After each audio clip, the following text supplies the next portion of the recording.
Eddie has little titles for all of them based on the color.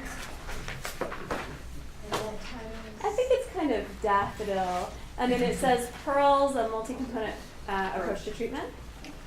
Okay, everybody got that? All right, so what are we actually doing here? So here are the elements. So we've got a person, and they've got all these problems, right? They're just surrounded by them, and they don't know how to solve them, or probably many of the problems are somewhat unsolvable. Their brains are just getting sad and down, and kind of, I think of the neurotransmitters as sort of drooping, with depression. And they're depressed. So here you are, Pearl's counselor, you're ready to do your intervention. What are you actually going to do? I like to think of Pearls as kind of I almost think of psychotherapy, like any therapy or intervention, as kind of like, are you going from the outside in, or the inside out?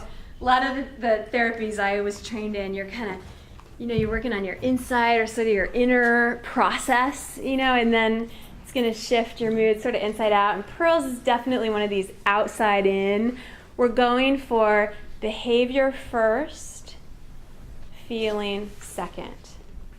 So it's really important to say and convey this message that we really believe that depression is this symptom of unsolved problems, that it just results from that, and that we're going to really try to tackle some of them together.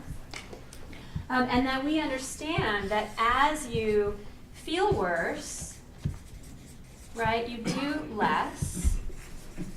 And it's just this terrible vicious cycle where the less you do, the more your problems build up, the worse you feel, the less you can go do things, the less you feel like doing things, and it just goes like this in this awful chicken or the egg cycle. So with Pearls, one of the things we're doing is we're trying to do some behavioral activation, social and physical activities.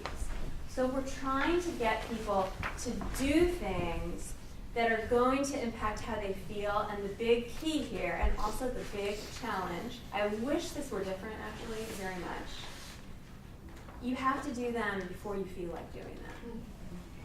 So people will often say to us, I just don't feel like doing, I used to feel like that, and I just don't feel like that anymore. I don't want to call Aunt Mary.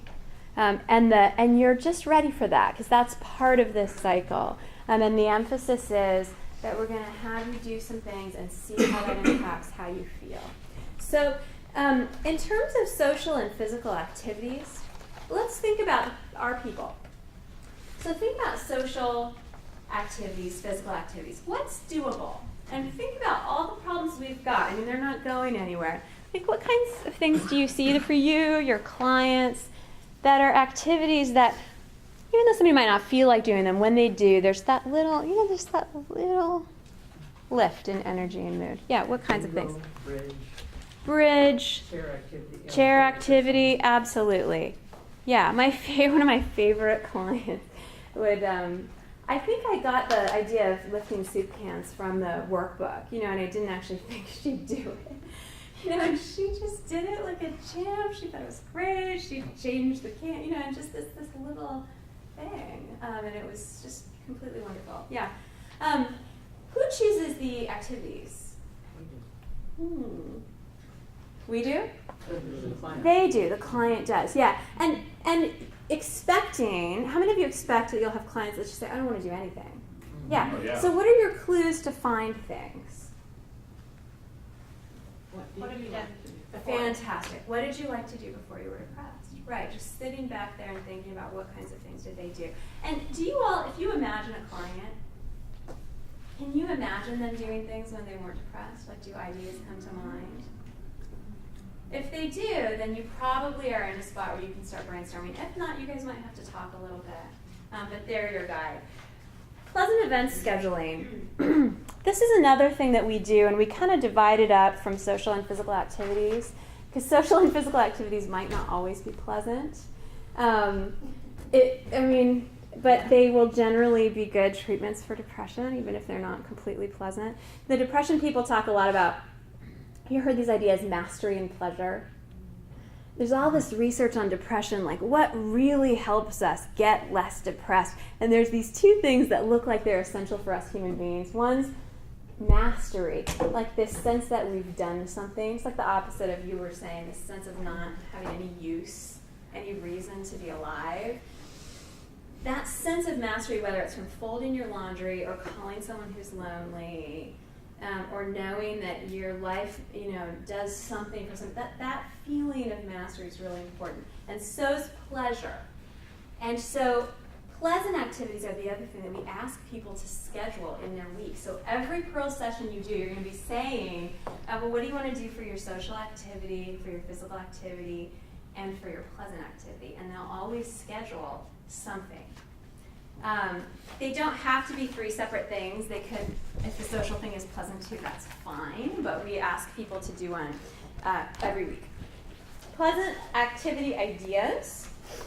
If you go to page 113 in this white, what is this called, Eddie? This is my training workbook. All right, not my toolkit. Go to page 113 and just kind of take a moment and look at this list. It keeps going. It's kind of a fun way to brainstorm.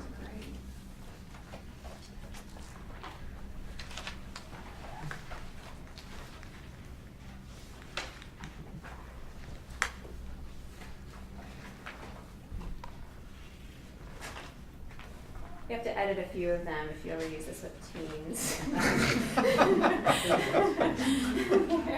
And there's some that your clients, you'll see their sense of humor. They'll tease you about certain items, number this.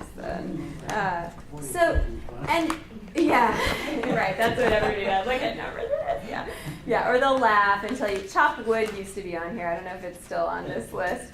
And everyone gives you a hard time. It's really a fun moment. So this is something you could use if you're totally stuck, but you wouldn't have to use it necessarily. And if you used it, would you prescribe, number 37? No. What would you do with this list? Ask the person to pick something. There you go. You'd ask them to pick it, or just ask them to look at it and see if it gives them any ideas. Yeah, exactly. All right.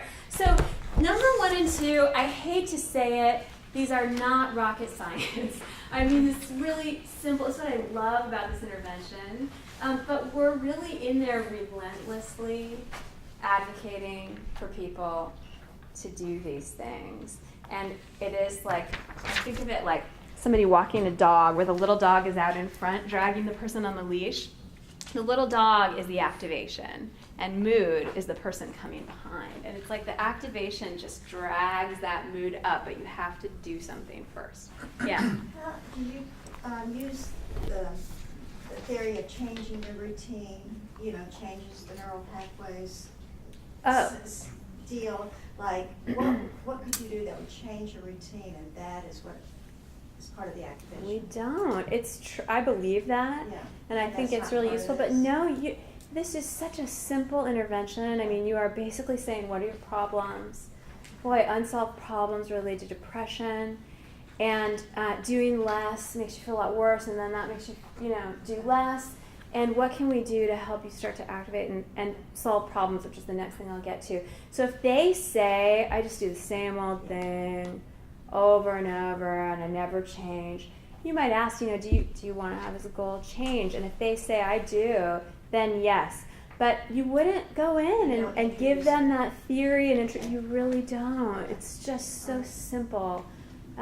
What we offer. And part of the reason is that we really want to set this platform of offering this very simple rationale and leave the emphasis on what they wish to do. So that's why there's all these wonderful things that aren't in here.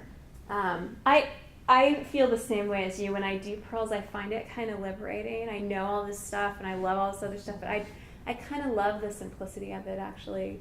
But yeah, it's not really in there. True, And but yeah. it can be a helpful tool to sort of motivate people to talk about the fact that doing a little more is the reverse of that feel worse, do less Yeah. cycle. Yeah. People get that Yeah, they really. without hesitation. They're like, oh yeah. So if you say, well, you don't feel like doing stuff, however, if you make a point of doing something, even if you don't feel like it, you are going to be working against this cycle. And Yeah. that's